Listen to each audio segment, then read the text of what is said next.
trickle in. I think we're up to about like 77 or so, so that's good.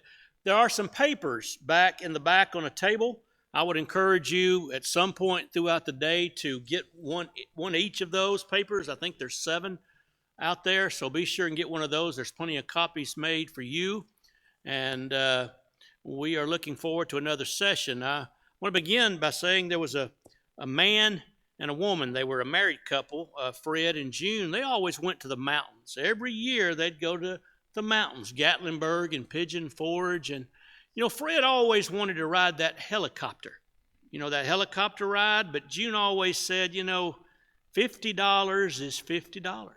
Every year they'd make their way up there, and old Fred, he just wanted to ride that helicopter so bad, but June would always say, $50 is $50.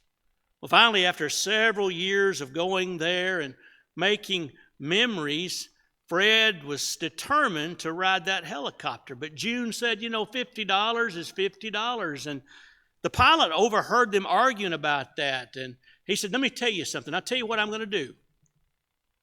I'll let you ride that helicopter for free if you will agree on the entire trip not to say a word.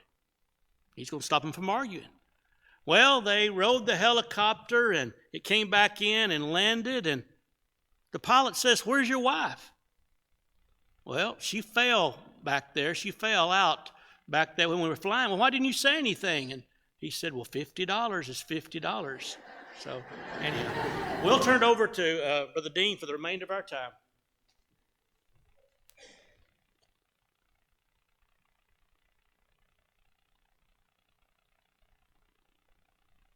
Reminds me of something that I taught my kids to try to encourage them to be fiscally responsible. I always told them, never put only in front of any monetary amount unless it's 99 cents or less. $50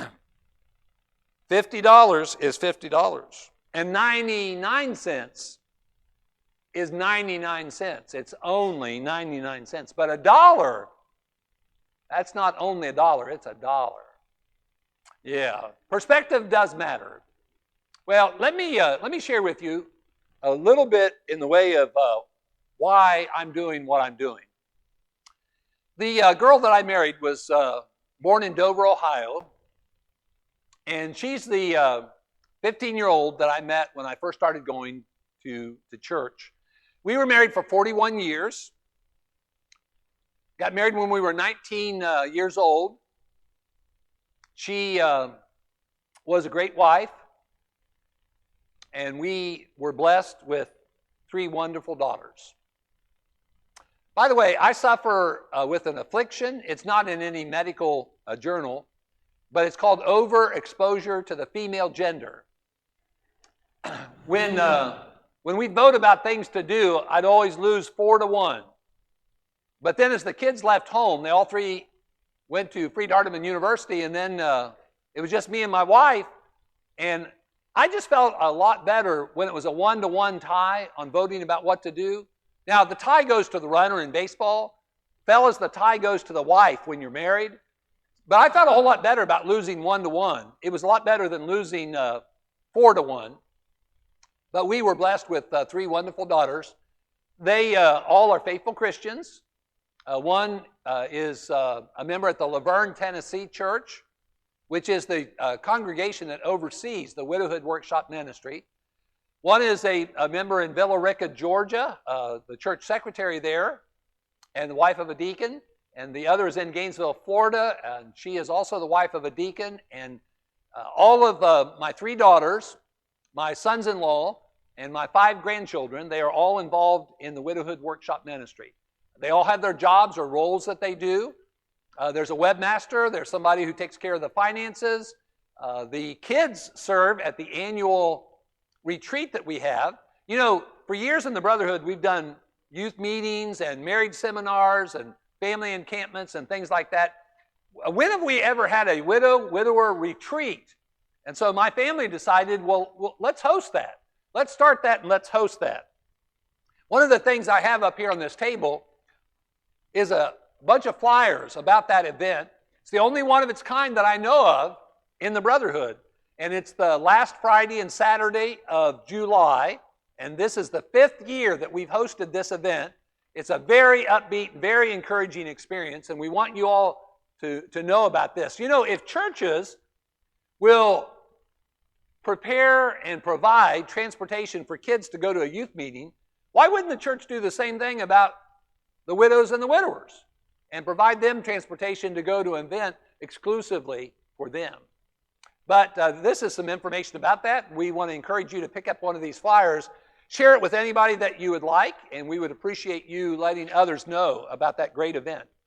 The last one that we had nearly 100 people there from 17 different states in our country, and it's just a great event that builds social networks and also is very uplifting and encouraging to the widows and widowers who attend. That's hosted in Laverne, Tennessee, between Nashville and Murfreesboro, right off of I-24. Now, can you imagine laying in a bed in your house, a hospital bed, having a grandchild laid in the bed, but not be able to raise your arms to hug that child or to touch that child? That was my wife's situation. She was afflicted with Parkinson's disease, diagnosed in her early 50s. She lived about 8.5 years after the diagnosis, which is a short time for a Parkinson's patient. Parkinson's patients, number one, typically don't die from Parkinson's disease. And then secondly, it's very typical for them to live over 20, even over 30 years with that diagnosis. But she only lived 8.5 years. She tanked really fast. She lost, talking about loss, she lost the ability to get up out of a chair by herself. She lost the ability to walk. She lost the ability to even get around on a walker. She lost the ability to talk. She lost the ability to bathe herself. She lost the ability to feed herself. She lost the ability to eat. As a matter of fact, on the night of July 11th of 2013, she was starving to death, literally. And she finally consented to having a feeding tube put in. And she lasted till Christmas morning of 2013 at 9:40 in the morning, and she breathed her last breath. The Parkinson's disease got up into her respiratory system and just caused her to no longer be able to breathe. When you say "I do," none of us really know what we're doing. I mean, we think we do. We have no idea what we may encounter because we've said "I do." There are blessings beyond words, and then there are also burdens and stressors that come with saying "I do." And then it's inevitable. One of the two is going to be left behind. After she passed away, about 3 weeks after she passed away, I was sitting in an empty house and said out loud in an empty house, "What's wrong with me?" I was a mess. I knew I was a mess. That was the good thing. And I was really struggling. So I got my laptop out and I started searching for help for widows and widowers. And I was looking also for ministries that served widows and widowers. And you know what I found?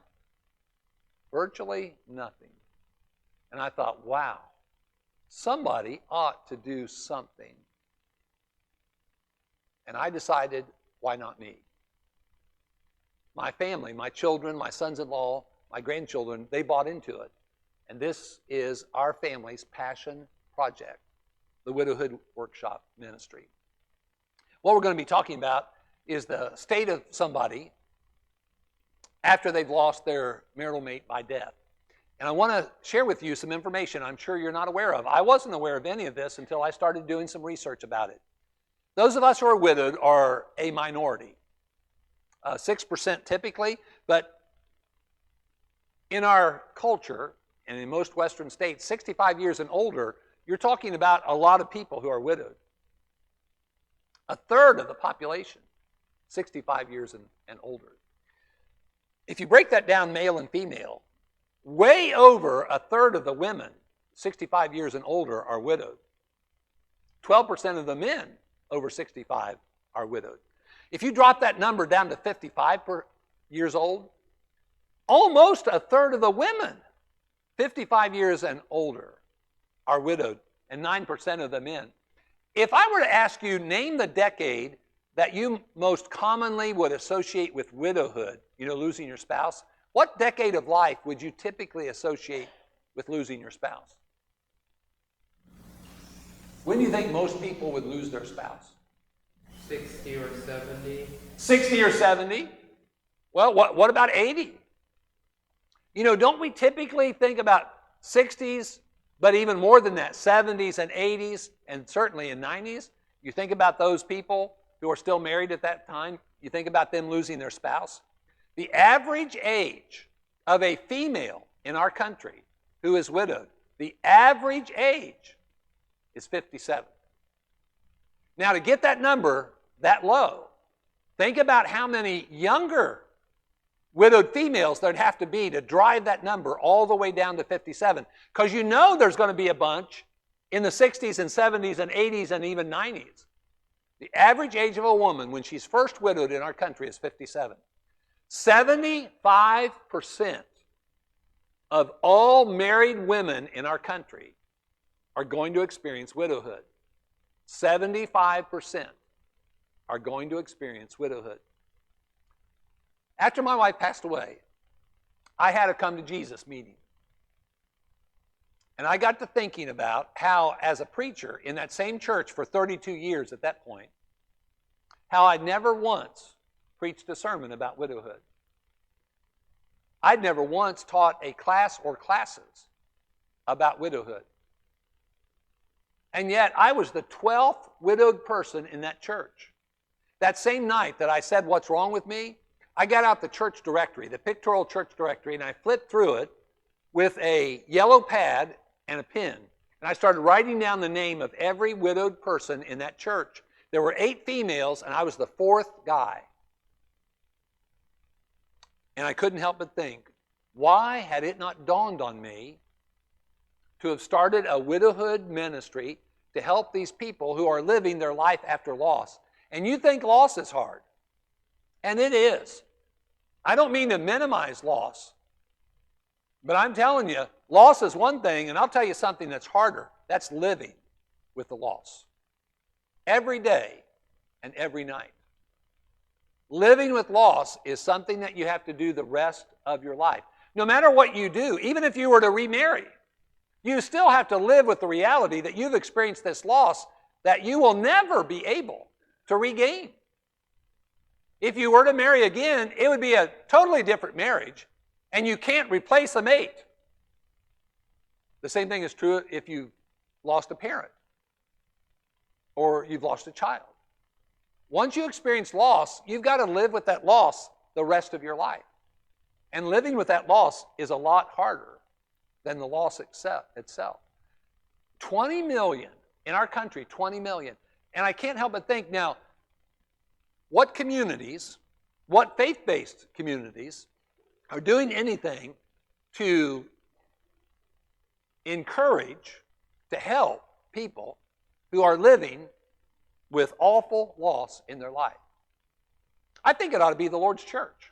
I think the Lord's church, everywhere that we have a congregation of the Lord's church, we need to be known in our communities as these are the people who really love the widowed, who really minister effectively to the widowed. Imagine the impact of that kind of compassionate ministry in a community. That's one of the things that we're doing in the Widowhood Workshop Ministry is we're helping churches develop local ministries that involves local fellowships to help these people who've lost their mates to build their social networks and to find the practical help and the encouragement that they need for daily living. Over 1 million people every year in our country lose their spouse. Now think about 6% of them are under 44 years old. Some of the most inspiring people that I've met since we started this ministry are young women in their 20s and 30s. This retreat that we have annually, we've had people there from their 20s to their 90s. You don't have to be old to be widowed. I can tell you about Brittany in West Tennessee. One morning, she got up married. Later that day, Bradford had an accident in Trenton, Tennessee, after 1,300 days of being married. She ends up having to experience the loss of her mate. I can tell you about Buffy in Southwest Georgia, who's a teacher of English in a faith-based school, who talked to her husband every day on the phone at lunch. And this one day, she hung up the phone, and she decided to get in her car and drive home, but it was a 45-minute commute. On the way, she called her dad, and she said, "Dad, would you go to the house? I'm concerned about him." When her father got to the house, he was a law enforcement officer. Buffy's husband was dead. He had taken his life. They had a child, a small child. I can tell you about Brene over in Charlotte, North Carolina. Her husband was a patrolman and in a high-speed chase, and the patrol car ended up in a culvert ditch. And at 29 years old, she finds herself widowed. I can tell you about Emily in Middle Tennessee, who at 34 years old was awakened by her husband, her 36-year-old husband, having a heart attack. She did CPR, called 911. He died a couple of days later. Their daughter, Evie, at the time about a third grader. Can you imagine at 34 years old dealing with the loss of your mate? There are a lot of younger people who have suffered loss too. Treasure the marriage that you have if you're married, because you can lose that blessing in a flash. Your life can turn on a dime. Treasure every day and every moment. Don't wait until you've lost your mate to appreciate your mate. Treasure the blessings you have while you have the blessings, because you can lose that treasured blessing of marriage anytime. 78% of the widowed are women. 78%. Those of us who are widowers, who are males who've lost their spouses, are a minority within a minority.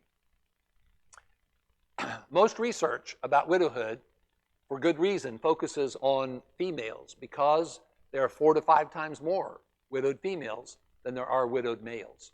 So when churches start these local ongoing widowhood ministries, you're going to expect and you're going to have many more widowed females participate than widowed males. There are 245 million women in the world who are widowed. Of those, 115 million live in abject poverty. One of the most heartbreaking things I've ever read is an article in the National Geographic magazine, February of 2017. It's about widowhood for females in India. China has the most widowed females of any nation on planet Earth, China. India is second. China has about 44 million. India has over 43 million. Those two countries have over 80 million widowed females. Now, what are we doing in regard to our mission, our foreign mission works? Are we encouraging our foreign missionaries that we're supporting to minister to the widowed in their countries? Well, if we do that, we need to start with our own country. And we need to make sure that we are ministering to people who are experiencing tremendous grief because of the loss of a wonderful blessing in their life. Now, God describes himself as a defender, a reliever, and a protector of the widowed. Now, I want to open this up. I want to ask you, what does that tell you about God and the widowed? When you see that description, what does it tell you about God and the widowed? Anybody? Speak up. He cares for them. He cares for them. Yes, he does. What else does it say? Protection of the vulnerable. Protection of the vulnerable. He cares. He sees the vulnerability. Yes. He not only cares and sees the vulnerability, he loves them to an extreme amount of love. He loves them greatly. Now, let me ask you this. Is there anybody in your life that you love dearly, you appreciate, you care about, but you haven't really ministered to them and helped them effectively? Are there people in our life who are struggling? We care about them. They're struggling, but we really haven't helped them. I think all of us have failed some people in our life. You know, we all have social networks. You know, caring about somebody is a wonderful thing. Acting on that care, being motivated by that care to effectively help them, that's another thing. Sometimes we have not effectively cared for people because we don't know they're suffering. We don't know they're struggling. I'm convinced that one reason why the widowed have often been neglected in regard to the support, and I have participated for decades in my life, I participated in the neglect of widowed people. It wasn't because I didn't care. It was because I didn't know. I didn't know what they were going through. Oh, I started learning on December 25 of 2013 by personal experience. I could have learned before then. If I would have read one book about widowhood before my wife passed away, I would have been better at ministering effectively to widowed people. This table display over here is a bunch of books that have helped me tremendously. They're books, some of them have to do with just dealing with struggles in your life generally. Some of them have to do with grief. Some of them, many of them have to do with widowhood, struggling with that specific kind of a loss. Those books are here as a display. Take a picture of those books, any book that you might want. Then hand your phone to somebody younger than you are, and miraculously, they can have that book delivered to your house. It can be right there at your front door. Those books are my books. You know what the unpardonable sin is? You've probably been in classes where you've fussed about that subject.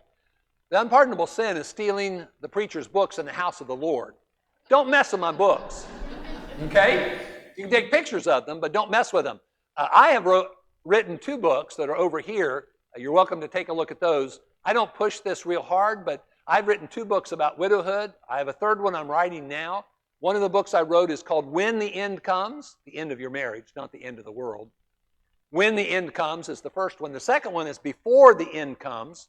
Both of them are written for widowed people and for married people. By the way, do you know the first step toward becoming widowed?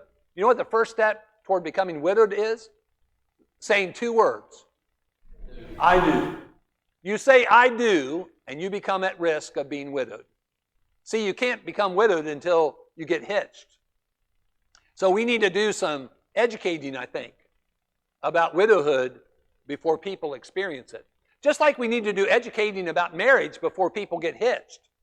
I have made it a commitment for decades that I just have no interest in officiating at people's wedding ceremony without thorough, ongoing, heavily invested in premarital counseling. Now, I don't think that totally prepares them. Is there anything that could totally prepare somebody for marriage? But it helps. It helps with the transition from going single to married. Now, what have we done to help people transition from going married to widowed? See, we need to provide some help with that transition as well. All of those are marital statuses. Being single, being married, being widowed, all of them are marital statuses. We need to help with those transitions as best we can. Now, I want to ask you, the Lord cares unquestionably. Now, the Lord is perfect at acting based on His care, being motivated by His compassion. Now, I want to ask you this question. How does he do that? How is the Lord a deliverer, a reliever, and a protector of the widowed? How does he do that?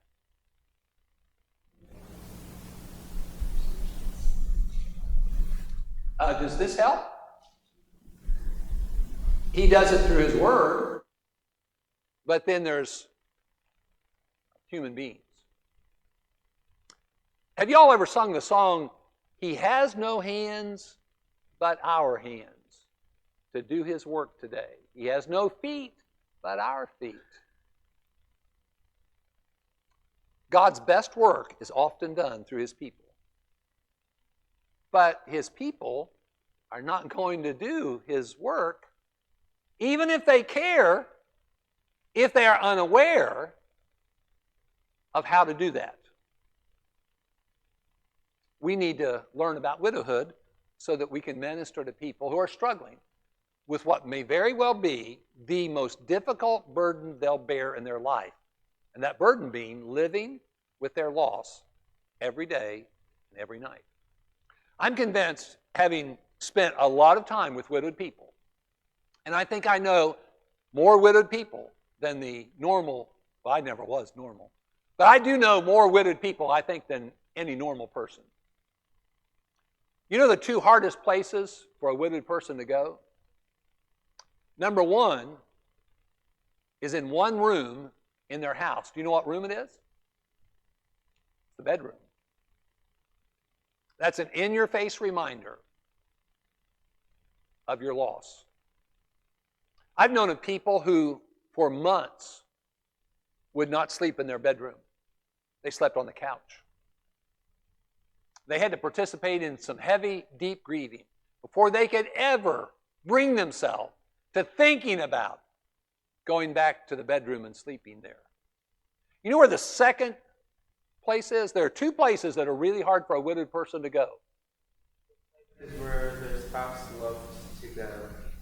Right here. To the public assemblies of the church. Now, we think about the public assemblies of the church as a positive place. Love, support, comfort, encouragement. But it's also a place that can be a real struggle after loss. Because who did they come with when they come to Bible class and to worship service? They came with their mate. And now, they're coming without their mate. You know one of the things I really miss in public assembly? I miss having my wife next to me and us holding hands together when we pray publicly as a corporate group. I miss that. By the way, if you're married, think about that the next time you hold hands. Think about what a blessing it is to have a wife or have a husband where you can hold hands in the worship of the Lord as you pray together. We need to learn about widowhood so we can be those who help the Lord accomplish his will in regard to the widowed people. The Psalms say the wicked slay the widow. You know, righteous people should understand about justice and about mercy and about grace and be those who supply that love and mercy and grace. The wicked, on the other hand, they have no care and concern except themselves. And then when it comes to Job, those three friends, one of them went so far as to accuse Job, to suggest that Job would be of such a character that he would send the widowed away empty. That was one of the accusations made against him. See, even in the ancient culture, they knew not to neglect people who were struggling with difficult life circumstances. At the end of the book of Deuteronomy, whenever Moses is going to be dying soon, and they're going to be crossing the Jordan River, they're going to be going into the land of Canaan, and they're going to participate in battle. And there's going to be this military stress. They've got these barbarians, these heathen people that are living on the promised land. And God's going to have his people cross the Jordan River and go in there and blow them away and take over the land. Now, Moses, instead of talking to them about military strategy, I want you to listen to what Moses tells them about. This is Deuteronomy 24, beginning with verse 17. You shall not pervert justice, do the stranger or the fatherless, nor take a widow's garment as a pledge.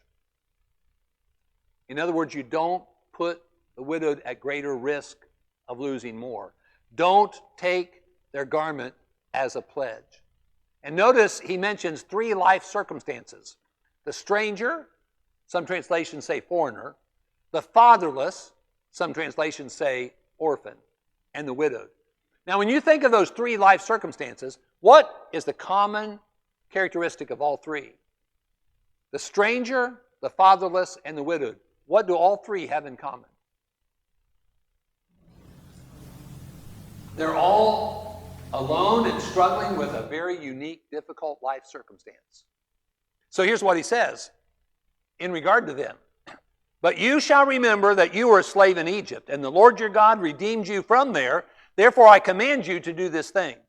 When you reap your harvest in your field and forget a sheaf in the field, you shall not go back and get it. It shall be for the stranger, the fatherless, and the widow, that the Lord your God may bless you in all the work of your hands. When you beat your olive trees, you shall not go over the boughs again. It shall be for the stranger, the fatherless, and the widow. When you gather the grapes of your vineyard, you shall not glean it afterwards. It shall be for the stranger, the fatherless, and the widow. And you shall remember that you were a slave in the land of Egypt.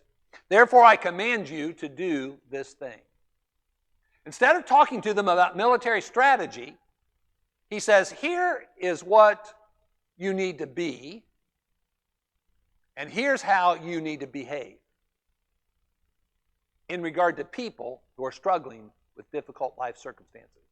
Isn't that interesting? Instead of talking about military strategy, here's how you need to strive to be. Here's how you need to strive to behave in light of people who are struggling with difficult life circumstances. Twice, he says, and you shall remember that you were in Egypt. When they were in Egypt as slaves, they cried out to him for mercy. They cried out to him because they were in a difficult life circumstance. He heard them. He responded to them with 10 tremendous miracles. He brought them out of that time of bondage. He says, now you remember that. I was compassionate toward you. Now you be compassionate toward others who are struggling with difficult life circumstances. I was at the Preston Crest Church in Nashville, Tennessee, a few weeks ago. When I walked out of the auditorium, on the wall, there were 2 phrases. Passion for God, compassion for people. I thought, wow, that's it in a nutshell. That's right religion in a nutshell. Passion for God, compassion for people. Then in Isaiah chapter 1, it's obvious they didn't listen to what Deuteronomy 24 said. Because in Isaiah chapter 1, God sends Isaiah to them, and he just rips them up one side and down the other for what they've become. Isaiah 1:4 says they're a sinful nation, and they are children who are corrupters.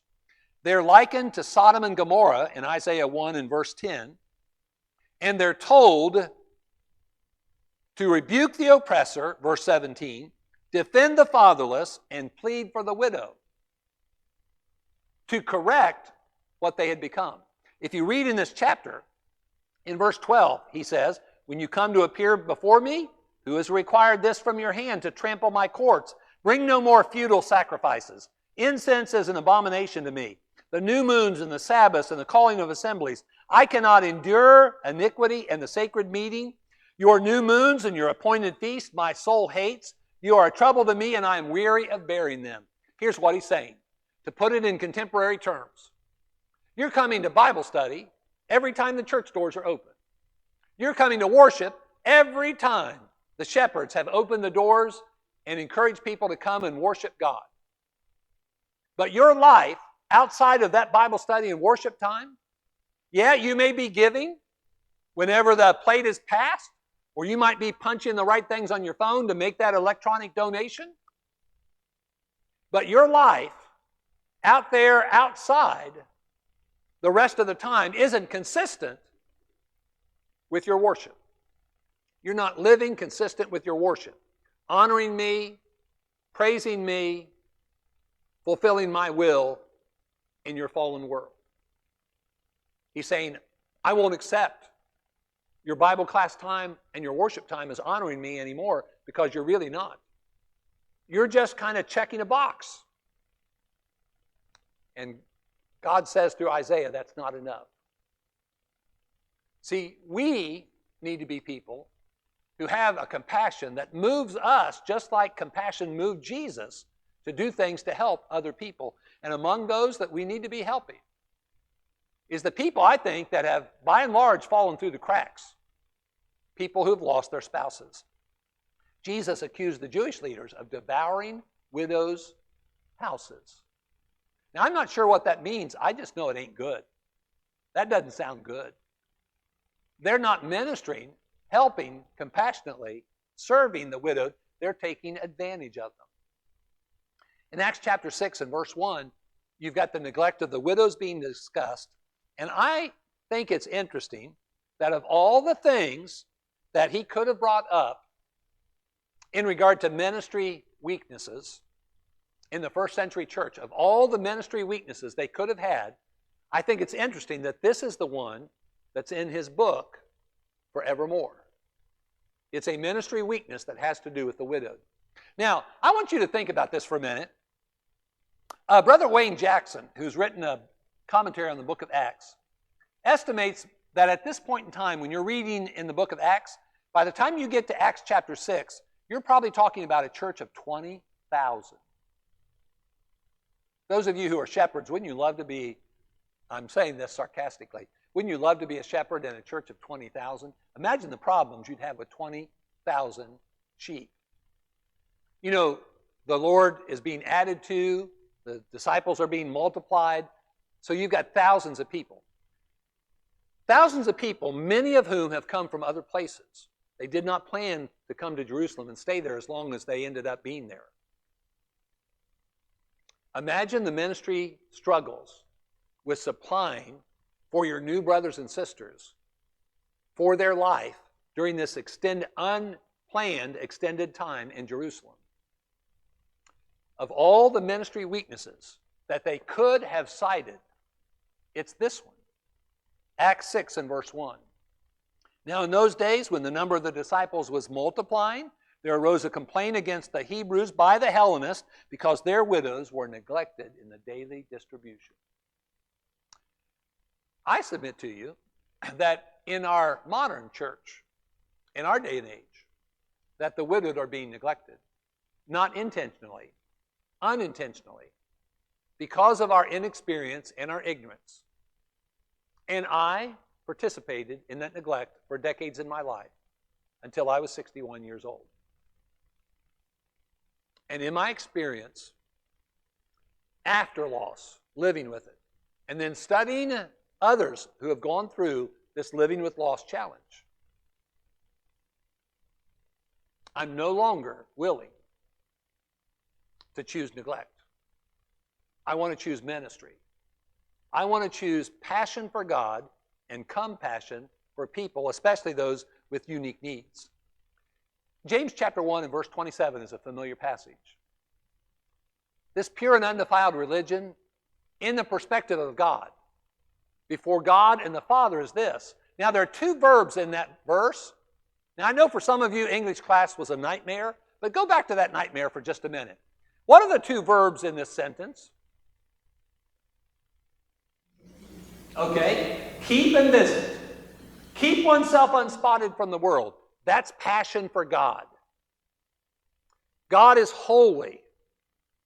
Isaiah chapter 6 says, Isaiah heard, holy, holy, holy. He sure is. And because we appreciate His holiness and we want to perfect His holiness in our life, We want to keep ourselves unspotted from the world. I think in the church, we've tried to preach that concept. We've tried to help warn people about worldliness. We've tried to encourage people to seek the holiness of God, to refrain from embracing the evil in our world. Now, that first verb is visit. Now, that first verb means more than a social call. That first verb has to do with looking over and inspecting a situation for the purpose of figuring out what the needs are and then addressing the needs. Now, what were the two life circumstances that were objects of that verb? Visit who? Orphans and the widows. Now, what have we done in the church in the way of looking over and inspecting regarding the orphans? Children's homes, and we've got them all over the place. There's, in Bowling Green, Kentucky, Potter Children's Home. North of Cincinnati, Ohio, there's Midwestern Children's Home. In Valparaiso, Indiana, there's Schultz Lewis Children's Home. There is, in Tennessee Children's Home, 4 campuses. And here in this state, the name is, in Corinth, a children's home. As a matter of fact, in our mission efforts, we have in our missionary efforts often children's homes established. Now, by the way, these children's homes have morphed into much more than orphans' homes. We call them children's homes, I think, for a good reason. A lot of these kids are struggling with some really difficult issues.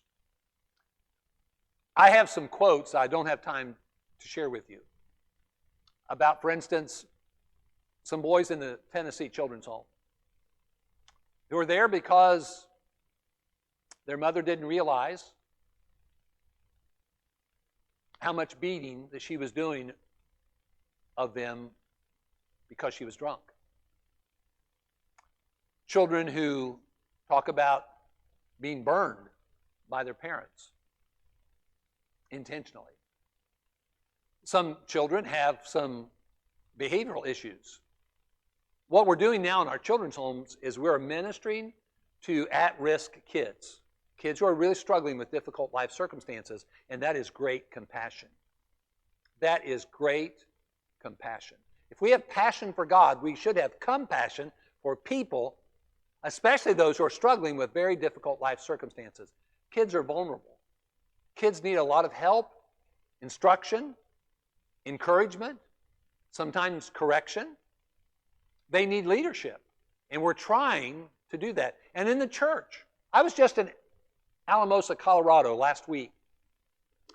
There is a young couple there I know. I performed their wedding ceremony for them, who they had been fostering children. They, for the last couple of years, have fostered 3 kids, 2 girls and a boy. They recently adopted those 3 children. After that, she got pregnant. They'd been infertile for years. She's going to be induced on May 1. Her due date is May the 8th. They are also, at present time, after the adopting of those 3, and her delivering next week, Lord willing, well, Lord willing and the creek don't rise, then they're also, at present, fostering a baby boy who's about 6 months. I just ate a meal with them a few days ago. In the church, I think we've encouraged the fostering of children, the adoption of children. Now, what have we done in regard to the second object of the same verb? There's a second object to the same verb. You know, and remember the verb is visit, care for, look over, inspect, for the purpose of serving and helping with needs. Now, what have we done in regard to that? In regard to the second object of the same verb? I submit to you we missed the boat. There's been some things that have fallen through the cracks. And you know what we should do when we see things that have fallen through the cracks? Fill the crack. I think we need to do that. in our local churches, and that's why this ministry exists, is to raise awareness. It's what one of the elders said in a church down in Florida I was at. He came to me and he said, Dean, what you do is you raise awareness about some things that we really hadn't thought about. And I appreciated that observation. It's interesting, though, that the first line of ministry, when it comes to the widowed in the Bible, is not the church. It's the family. But how can the family minister to their widowed effectively if they don't know what their widowed parent or grandparent is going through? You can't, unless you learn. Let me read to you 1 Timothy chapter 5, starting at verse 3. Honor widows who are really widows. By the way, the word honor there in the Greek language is the idea of care for. In other words, continue to care for. Care for, on an active basis, the widows who are really widows. Now, you can tell who the really widows are when you look at the next verse. But if any widow has children or grandchildren, let them first learn to show piety at home and to repay their parents, for this is good and acceptable before God the Father. In verse 16 of that chapter, if any believing man or woman has widows, let them relieve them, and do not let the church be burdened, that it may relieve those who are really widows. The really widows are the widows without that family to help them, children or grandchildren. Caring for, looking over, and inspecting. The family needs to be the first line of ministry to the widowed. Let me tell you how I failed in regard to my own mother. And there's a reason why I failed my mother. Before my dad died, I promised him, Dad, I know that you're concerned about Mom. I promise you this. If you were to die from this surgery that he was about to have, so I'll make sure Mom's taken care of. Well, he didn't die as a result of that surgery, but he died a few years later. When he died, if she needed help with the checkbook, I made sure that was taken care of. If she needed somebody to go with her to the doctor, I was there. I lived about 50 to 55 minutes away from her. Every week, I went down there during grass cutting season, and I cut her yard, and she had the best looking yard of anybody on her street. I'm borderline OCD and recovering control freak, and I was really proud of that yard. We were sitting in a rehab in her private room after she'd had orthopedic surgery. I'm the second of 4 boys. And after a moment of silence, she and I were the only ones in the room. She said, I wish I would have had a daughter. Now, usually, I talk way before my brain is engaged, and that's always gotten me in trouble. But the Lord graced me with restraint. My initial internal reaction to that was, Mom, what am I, chopped liver? I'm here. And then after a few moments of silence, here's what I said. It was one of the glorious moments of my life. Mom, I wished you would have had a daughter too. Yes. One of the few times that I'm proud of myself for saying the right thing at the right time. I knew what she meant by that. You women are naturally gifted by God. You are great at nurturing relationships and caring for others. Us guys can do it too, but it's just a lot harder. We got to learn it. It doesn't come quite as natural as it does for you ladies. You ladies are awesome caregivers. Us fellas have to learn it. Sometimes we have to be trained, informally or formally. Do you know what she needed most? I did not realize this until my wife passed away. So I was better at actually caring for my mother-in-law than I was my own mother after my father-in-law died. Do you know what she needed most? She didn't need the lawn mowed or help with the checkbook or somebody to go with her to the doctor. What she needed most was me. But I didn't realize that until my wife passed away. That's why being present with people, interacting with people who have suffered loss is so important. People need people. God's best work is often done through his people. I wished I could have a mulligan with my mother. I would have done a better job. I just didn't realize. That's why we need to talk about this unpleasant and to some people painful subject of loss and the grief that it brings in our life. There's a reason why we experience grief. It does a number on us, and we need to know about it so that we can effectively help other people. By the way, there's a passage in that long section. It's the longest section I know of about widowhood in the Bible. Starting at verse 3, and it goes through verse 16. Right in the middle of that discussion is verse 8. Now let me read you this verse. I don't know how many times I quoted this verse and made an application that was only a secondary application. Here's verse 8. But if anyone does not provide for his own, and especially for his own household, he has denied the faith and is worse than an unbeliever. I often quoted that passage encouraging men to get off their rear end, get a job, and support their family like they ought to. That's a secondary application. That verse is in a section where it's talking about the widowed.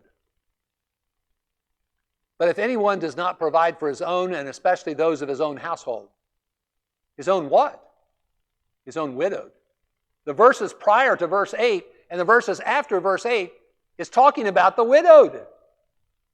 We need to care for the widowed. And that starts in our own home. But it's not going to start in our own home effectively unless the people in our family know about loss and about grief and what the needs are of people who have lost loved ones. W.E. Vine, I think, is right about this passage in 1 Timothy 5. It seems like maybe there's been an intention or there's an intimation of a practice here maybe in the first century church where they were shoving the widowed ministry off on the church at large instead of caring for their widowed in their families. So what are we doing to relieve the widowed or to help the widowed? Dr. Seuss has not been canceled by the Widowhood Workshop Ministry. And I think Dr. Seuss is right about this. Unless someone, not like the other person, like you, cares a whole awful lot, nothing's going to get better. It's not. I challenge everybody sitting in this big room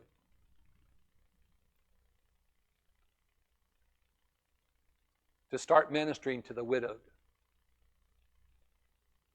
And to start in your own family if you have a parent or a grandparent in your family who's living with spousal loss.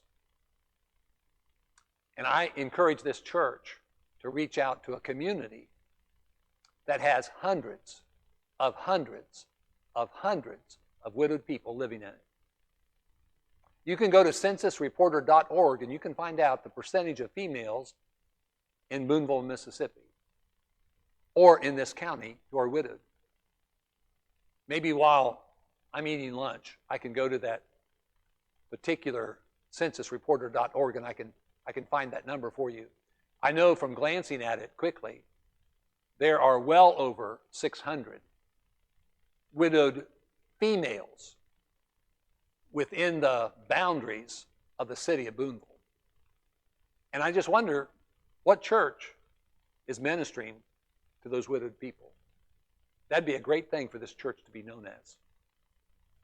Before we dismiss, and we'll offer thanks for the food, I want to again remind you these books over here are for you to see some books that might be helpful to you. Over here is some stuff that you can take. There are a number of things back on the table there that Doug mentioned in the foyer area. There's also some paperwork up here. Any of these white 8.5 by 11 sheets, you take as many as you would like to take. The information up here, you're welcome to take a look at. And I even have this beautiful bowl up here that has some snacks in it, and you're welcome to get you a snack. These are the two books that I mentioned, When the End Comes and Before the End Comes. You're welcome to take a look at these if they would be of any help to you or to somebody that you know. And I just want to thank you for the time that we've spent together this morning so far. I'm going to beg you to not do what you're going to be tempted to do. You're going to be tempted to go over to the annex and eat and then leave. The next session after lunch, if I were asked what is the most important session to attend at a Living with Loss workshop, it's the one we're going to deal with after lunch. The personal perspective about being widowed. If you want to know what it's like to be widowed, you make sure you come. With a full-blown widowhood workshop or Living with Loss workshop, there are 6 sessions. Here at this church, we're doing 4. We're doing 3 today and 1 tomorrow during the sermon. But this session about the perspective, the personal perspective about widowhood, is it's eye-opening. It's awakening to anybody who's not experienced it. And if you're married, it'll help you appreciate your marriage a lot more than you do right now. And it will also prepare you for the struggle that's coming. Let me suggest to you that I have some tracts up here that are available as long as they are available on a first-come, first-served basis. They are tracts written by Ron and Don Williams. They're called, How Can I Help Myself and Others in Times of Grief? You're welcome to take one of these. I buy them from their ministry, and then I give them out freely at these workshops that I do. I'll leave them right up here by this monitor, and as long as they're available, you feel free to take one per family. And we want my family, in our passion project, we want our family to be of help to you. So they're made available to you if you'd like to come take those. Doug, you want to come and close out the session and maybe offer thanks for our food? I think y'all can hear me from right here, so I won't go up.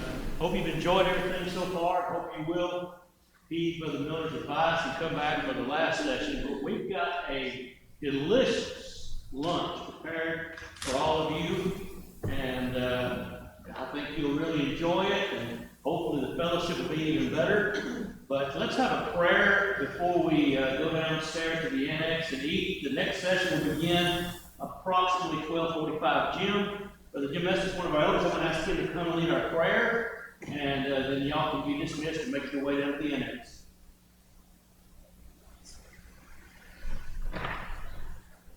Would you bow with me, please? Our loving Heavenly Father, we are so thankful for your blessings. And we know, Father, that you are concerned and care for widows, those who have suffered loss, and we pray that we would be God-like and do the same thing. We ask that you bless our fellowship, that you bless the meal that's been prepared, that you strengthen us to be your servants. In Christ's name we pray. Amen.